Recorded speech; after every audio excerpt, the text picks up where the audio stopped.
she'll still be gone.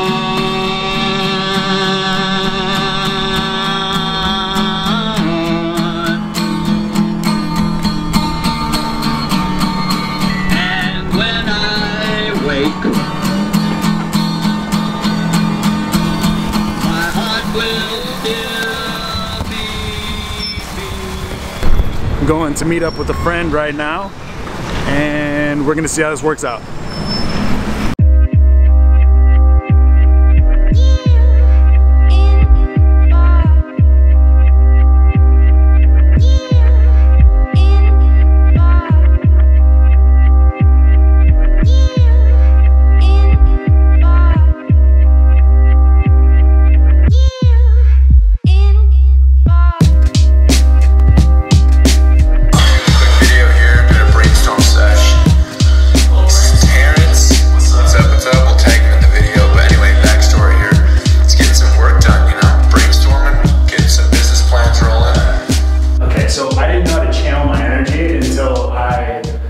Focusing on just the next thing I could do, and then getting through that there's a little tension there. Like when you start to move towards whatever it is, there's that tension and apprehension. It's like, oh, I'll just look at my phone, or I'll just go over here and do something else. Yeah, or like create things to distract yourself from what's really important for that. It's about resistance, and the mind like creates these things, and things block you too. Like I shoot today, there's other things like, oh, you can't. Someone might tell you can't shoot. That's resistance, right? And you got to get past it. In my experience, it has been like this.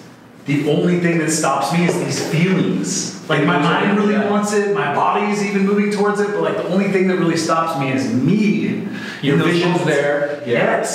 Yes. Vision's there, plans there, even sometimes written out, and like the first steps there, and like for whatever reason, like I'd rather watch another YouTube video about how to execute on it, like the best way to execute on it. There's nothing like experiential learning. Exactly. There's no better way. And in a weird way, I feel like we're in a very similar situation. This is a personal brand, and I'm creating this company, Hair Hustlers. I'm getting the same mental resistance. I was just typing in my book today, so what I'm feeling, I switch up the music I listen to, like just how I'm feeling right now, and it's metal right now, man. Like I was listening to that today, I'm like, man, I feel like this dark pressure, not mental like depression, but like tunnel vision. Yeah. Like this pressure, like I put on myself to like get this done. So Resistance, the book, Art of Art, talks about that. Like eventually you just break those barriers down. Anything that you think is gonna stop you.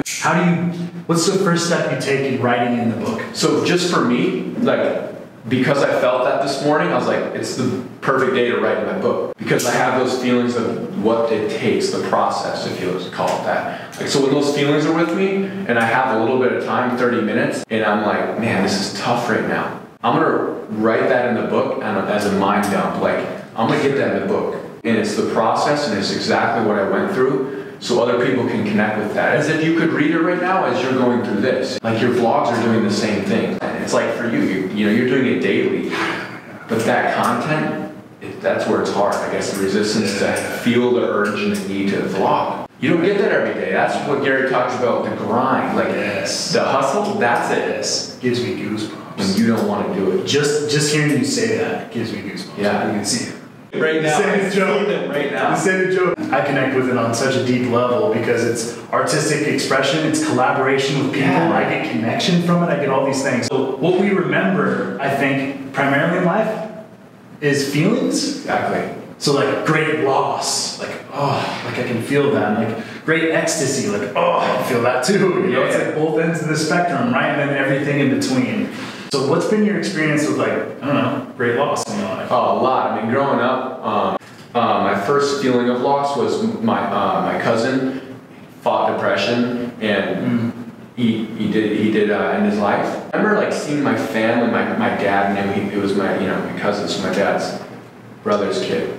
I remember seeing like all of them and like how they were feeling, and like that's how it created like the spark of empathy, which is a key ingredient for being a leader. Well, we can get to that, but then my family went through bankruptcy. We moved, we got rid of everything. It was like, okay, all this stuff we have on earth, like, okay, it's great, but all you have is like yourself, like you were saying. We moved to a new school, you know, my mom then went through breast cancer around that time. And then she was good.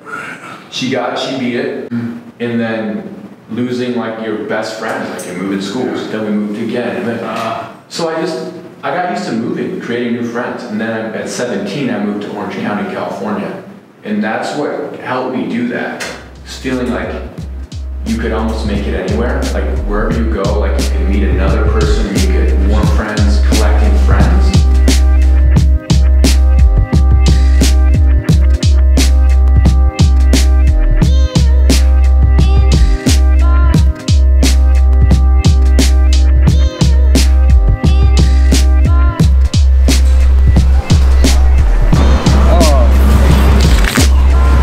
So I just got a ticket. So I deserve that one. I deserve it. Let's see what it's for. 65 bucks. Oh, so right now I'm feeling, got something going on with my stomach, but this isn't even about to stop. I have an e-commerce meetup at 6:45 and I'm about to go get it because I said I would. And unfortunately, I'm running like 10, 15 minutes behind. So, but I mean, it's a 2-hour meetup, so hopefully it won't be too awkward. Apparently I'm lost right now, and I cannot locate the meetup. I'm looking everywhere for 133, and I cannot find it, so I don't know where it is. But I'm gonna continue looking until I find it. And an example of a great introduction, Matt. Things like, I'm generally naturally excited about everything, so like I just want to go out there and be like, hey guys, I'm selling something, come buy it today. And well, somebody told me in one of my masterminds that different is better than better. So if you go out there and you say, well, I have the best product, it's like, well, nobody cares about the best product. That's not catchy. It's the same product, but slightly better. But if you come out with something completely different, you know, it's kind of the red ocean, blue ocean opportunity. When you build a brand, it's more than just like looking for the next product to flip. Your products, it's other people's products. People have asked me to pay 100, 150, 200 bucks to just post in my group. And I'm like, I could do that, but it might devalue the group because I kind of want to be the one selling to them. I'm greedy. But at the same time, I'm like, if you're going to pay me 200 bucks and the product perfectly aligns with that audience, and maybe I can get you as a brand to do a discount. And I was like, you know what? I can get paid to help people in my niche to give benefits to my customers. And maybe it's a product I will never launch, like garden gloves with claws on them. So I'll just give that away to my audience or have the guy who is selling that give it away to my audience. I look like a hero. So then more people start to want to engage and they compete in my little things. I can use things like AppSumo or...